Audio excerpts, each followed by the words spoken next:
Hello friends, welcome to the new episode of my channel. আমি Prince এবং এখন কথা বলবো বেশ কয়েকটা ব্যাপার নিয়ে। তো প্রথমে কথা বলবো একটা গান নিয়ে। গানটার নাম হচ্ছে ভালোবাসার নাম ফ্রম দ্য মুভি পাড়িয়া। এটা পাড়িয়ার সেকেন্ড সং। প্রথমে যে থিম সংটা এসেছিল সেটা যথেষ্ট ভালো ছিল এবং আমার প্রচণ্ড ভালো লেগেছিল গানটার ভিডিওটা এবং গানটার পিকচারাইজেশনটা খুব সুন্দর ছিল। সিনেমাটার সঙ্গে থিমটার সঙ্গে খুব ভালোভাবে ম্যাচ করেছিল। তো আজকে এসছে সেকেন্ড গান। সেকেন্ড গানটাও কিন্তু আমার যথেষ্ট ভালো লেগেছে এবং সিনেমাটার সঙ্গে দারুণ যাবে গানটা। সিনেমায় কোন পজিশনে গানটা থাকবে সেটার উপর অনেক কিছু ডিপেন্ড করছে। তবে গানটা যদি আজকে কথা বলি কেমন লেগেছে, এই গানটাকে আপনি ভিউজ দিয়ে বিচার করতে পারবেন না যে কত বড় হিট গান, কত ভিউজ হলো, এটা দিয়ে গানটাকে বিচার করা যাবে না। গানটার মধ্যে যে মেসেজটা দিতে চেয়েছে, যে পাড়িয়াদেরও ভালোবাসার দরকার রয়েছে, তাদেরকেও ভালোবাসা দিলে তারা অনেক কিছু ফিরিয়ে দিতে পারে, এই যে জিনিসটা রয়েছে সেটা খুব সুন্দর। এবং গানের মধ্যে ভিডিওটাও যেটা রয়েছে, সিনেমাটার যে সিচুয়েশনটাকে গানের লিরিক্সের সঙ্গে খুব ভালোভাবে ম্যাচ করানো হয়েছে। গানটার মধ্যে যে সিচুয়েশনটা দেওয়া হয়েছে সেখানে হচ্ছে আমরা দেখতে পাচ্ছি কয়েকটা মানুষ রয়েছে যারা কিন্তু পাড়িয়াদের প্রতি যথেষ্ট যত্নশীল। সেখানে আমরা শ্রীলেখা ম্যামকে দেখতে পাচ্ছি, বিক্রমকে দেখতে পাচ্ছি, অঙ্গনাকে দেখতে পাচ্ছি এবং কোথাও কি হয়তো এই সিনেমার মধ্যে হয়তো বিক্রমের যে চরিত্রটা সেটার পাড়িয়াদের প্রতি যে ভালোবাসা, সেই ভালোবাসার কারণটা হয়তো অঙ্গনা আর কি এদের নিয়ে কাজ করে, এই পাড়িয়াদের নিয়ে। সেটা দেখতে দেখতেই হয়তো বিক্রমের ওই চরিত্র, কারণ ওর নিজের বলতে কেউ নেই। তো সেই কারণে হয়তো ওই চরিত্রটা আস্তে আস্তে অঙ্গনার সঙ্গে থেকে থেকে এই পাড়িয়াদের প্রতি ভালোবাসাটা তৈরি হচ্ছে। তো সেটাই হয়তো এই গানটার মধ্যে দেখানো হয়েছে এবং দেখবেন গানটার লাস্টে একটা সিন রয়েছে, খাঁচায় বন্দি করে ওদেরকে নিয়ে যাওয়া হচ্ছে। তো সেটা কিন্তু সিনেমার ইমোশনাল পার্ট। তো আমার কিন্তু গানটা ভাল লেগেছে এবং এই ধরনের গান সোমলতা ম্যাম ছাড়া আর কেউ এত ভালোভাবে আবেগ দিয়ে গানটা গাইতে পারবে না। তো সোমলতা ম্যাম গানটা দারুণ গেয়েছে। গানটার কথাগুলো খুব ভালো এবং খুব হালকা টোনের গানটা হয়েছে। তো খুব ভাল লাগছে গানটা আমার ব্যক্তিগতভাবে এবং সিনেমাটার প্রতি এক্সাইটমেন্টটা কোথাও গিয়ে বাড়িয়ে দিচ্ছে। তো জি মিউজিক বাংলা চ্যানেলে গানটা এসে তোমরা গিয়ে সেখান থেকে গানটা দেখতে পারো। আর কেমন লাগলো অবশ্যই কিন্তু কমেন্ট করে জানিও। নেক্সট যেটা নিয়ে কথা বলবো সেটা হচ্ছে নো এন্ট্রি 2 নিয়ে। নো এন্ট্রি 2 আমরা যখন থেকে শুনেছিলাম খুবই এক্সাইটেড ছিলাম। কিন্তু বিশ্বাস করুন এখন আমার এক্সাইটমেন্ট জাস্ট ধুয়ে মুছে সাফ হয়ে গেছে। কারণ এমন বালের কাস্টিং নিয়ে কাজ হতে চলেছে, এখন অব্দি এটুকু খবর পাওয়া যাচ্ছে। দেখুন, প্রথম থেকে এই সিনেমাটায় কাজ করার কথা ছিল যারা অরিজিনাল কাস্ট তাদেরই। মানে সলমান খান, ফারদিন খান এবং অনিল কাপুর, এদেরকেই আবার ফিরিয়ে আনার কথা হয়েছিল এবং এদের ডবল পার্ট এমনটা শোনা গেছিল হবে। তারপর অনেক সময় স্ক্রিপ্ট নিয়ে নানারকম প্রবলেমের কারণে সলমান খান বেরিয়ে আসতে চায় যে তার মনের মতো স্ক্রিপ্ট এটা হচ্ছে না। পরে শোনা যায় আবার হবে, আবার পরে শোনা যায় কখনো হচ্ছে না। এইসব কিছু হতে হতে এখন যেটা জানা যাচ্ছে, সলমান খান, ফারদিন খান, অনিল কাপুর কেউই কাজটার সঙ্গে যুক্ত থাকতে রাজি নয়। কারণ তাদের স্ক্রিপ্টের প্রতি সেই বিশ্বাসবোধটা তাদের তৈরি হচ্ছে না, যেটা দিয়ে একটা নো এন্ট্রি যে সিনেমাটা, যেটা একটা কাল্ট কমেডি মুভি, সেটাকে টেক্কা দিতে পারবে এমনটা তাদের মনে হচ্ছে না। যে কারণে কিন্তু যেটুকু যা খবর, যে এরা তিনজনই যারা মেন কাস্ট তারা কিন্তু সিনেমাটার সঙ্গে যুক্ত নাও থাকতে পারে এবং যাদেরকে ভাবা হচ্ছে এই সিনেমাটার জন্য, এই তিনটে চরিত্রের জায়গায় অন্যভাবে নতুনভাবে জিনিসটা করার কথা ভাবা হচ্ছে এবং সেখানে তিনটে নাম নেওয়া হয়েছে। তারা হলো বরুণ ধাওয়ান এবং তার সঙ্গে সঙ্গে আমরা হয়তো এই সিনেমায় দেখতে পেতে পারি একে অর্জুন কাপুরকে দেখতে পেতে পারি।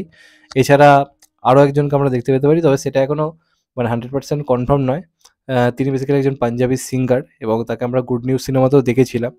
তো তাকে হয়তো আমরা এই সিনেমাতে পেতে চলেছি। মানে গুড নিউজ অক্ষয় কুমারের এগেনস্টে যে আর কি ছিল, বাত্রা ফ্যামিলিজ আরেকটা যেটা ছিল আর কি। আমার ঠিক ক্লিয়ারলি নামটা এই মুহূর্তে মনে পড়ছে না, একটুর জন্যই ভুলে যাচ্ছি নামটা। অরিজিনাল যে নামটা ওনার একটুর জন্য মনে পড়ছে না। তোমাদের কারোর মনে থাকলে কমেন্ট করে জানাও। তাকে ভাবা হচ্ছে এবং তার কিন্তু কমেডি যথেষ্ট ভালো, তার কমেডি নিয়ে প্রবলেম নেই। কিন্তু বাকিরা কিন্তু কমেডি নামে সত্যি কথা বলতে হাগু করে। সে বরুণ ধাওয়ান হোক, সেটা অর্জুন কাপুর হোক। অর্জুন কাপুরকে কেন নেওয়া হচ্ছে আমি জানি না। এরকম একটা কাস্টিং করা হচ্ছে, মানে সত্যি কথা বলতে গেলে। এবং সেটা, হ্যাঁ, নামটা হচ্ছে দিলজিৎ দোসাঞ্জ। তো দিলজিৎ দোসাঞ্জ কিন্তু মানে কমেডি যথেষ্ট ভালো করে। তো দিলজিৎকে আমরা এই সিনেমাতে পেতে চলেছি। তো তার কাস্টিংটা নিয়ে প্রবলেম নেই, তার কমিক টাইমিং যথেষ্ট ভালো। কিন্তু অপরদিকে যে দুটো নাম শোনা যাচ্ছে, তো জানি না মানে সলমান, ফারদিন খান, অনিল কাপুর, যেটা একটা আইকনিক জায়গায় নিজেদেরকে নিয়ে গেছিল এই সিনেমাটা, তো তাদের জায়গায় এই কাস্টিং কতটা কি করতে পারবে তা নিয়ে আমার যথেষ্ট ডাউট রয়েছে। তো আমি একদমই আশাবাদী নই এই কাজটা নিয়ে। তোমাদের এটা নিয়ে কী মনে হয় অবশ্যই কিন্তু কমেন্ট করে জানিও যে এই কাস্টিংটা নিয়ে হলে সিনেমাটাকে আদৌ বক্স অফিসে একটা লোকও দেখতে যাবে? আমার বিশ্বাস যাবে না। এবার তোমাদের কমেন্টে অবশ্যই মতামতটা কিন্তু জানিও। আর লাস্ট যেটা নিয়ে কথা বলবো সেটা আজকে এপি আনন্দর তরফ থেকে একটা নিউজ বার করা হয়েছে, তো মনে হলো সেটা নিয়েও কথা বলা খুব দরকার রয়েছে।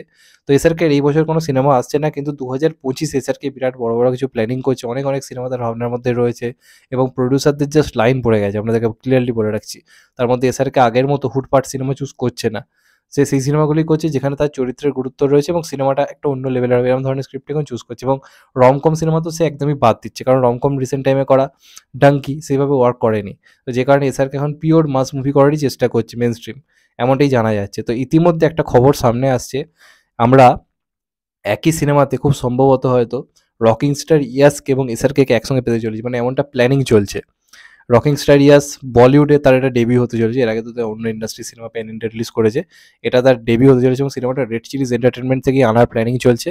এবং এই সিনেমাটা মাল্টি স্টারার মুভি হবে এবং চরিত্রটার জন্য এখনো পর্যন্ত এসআরকে এবং রকিং স্টার ইয়াস এমনই প্ল্যানিং কিন্তু করা হয়েছে, ডাইরেক্টরও খুব বড় একটা নাম থাকতে পারে, তবে সেটা এখন অফিসিয়ালি জানা যাচ্ছে না। তবে সবটাই এখন প্রাথমিক পর্যায়ে রয়েছে, কথাবার্তা চলছে। অলরেডি রামায়ণের মাধ্যমে রকিং স্টার ইয়াসের একটা ডেবিউ হয়ে যাবে হিন্দি সিনেমাতে। তো তারপর এটাও কিন্তু তার একটা বলিউডে বড় ডেবিউ হতে পারে, এমনটাই জানা যাচ্ছে। এবার কি নিয়ে সিনেমা, কি ধরনের গল্প, সেটা এখনো ক্লিয়ার নয়। তবে যদি এটা হয় ভাই, আগুন লাগিয়ে দেবে এসআরকে আর ইয়াস এক সিনেমায়, মানে জাস্ট আনবিলিভেবল সত্যি কথা বলতে গেলে। এবার সেটা যদি করতে পারে কেউ, তো সেটা কে করবে? অ্যাডলি করবে নাকি অন্য কোনো ডাইরেক্টর নাকি লোকেশ কানাগরাজ, সেটা সময় জানা যাবে। তবে আপাতত খবর এই দুজনকে নিয়ে একটা সিনেমার প্ল্যানিং চলছে, হয়তো আমরা খুব শীঘ্রই কোনো অ্যানাউন্সমেন্ট পেতে পারি। এবার যেহেতু এসআরকে এখন ট্রেন্ডিং এ না, অনেক জায়গা থেকে অনেক রকম নিউজই আসছে, কোনটা সত্যি কোনটা মিথ্যে বলা খুব ডিফিকাল্ট। তাই ইতিমধ্যে এটাকে একদম অফিসিয়ালি ভাবেই ধরে নেওয়াটা ভুল আমার ব্যক্তিগতভাবে মনে হয়। তবে হ্যাঁ, আশা যেহেতু করা হচ্ছে এবং ইন্ডাস্ট্রির বিভিন্ন সোর্স থেকেই খবরটা উঠে আসছে যে রীতিমতো কথাবার্তা হয়েছে এবং যদি সবকিছু ঠিক থাকে আমরা দুজনকে এক সিনেমায় পেতে চলেছি। তো দেখা যাক ফাইনালি কি হয়। তো তোমরা এই খবরটা নিয়ে কতটা এক্সাইটেড কমেন্ট করে জানাও। আর যদি চ্যানেলটা নতুন থাকো, চ্যানেলটাকে সাবস্ক্রাইব করে দিও, and get the bell icon. ভালো থেকো সবাই, টেক কেয়ার, নমস্কার, আবার দেখা হবে। এখন তো ভাই সবাই ভালো থেকো, নমস্কার, টেক কেয়ার, আবার দেখা হবে, ভালো থেকো সবাই।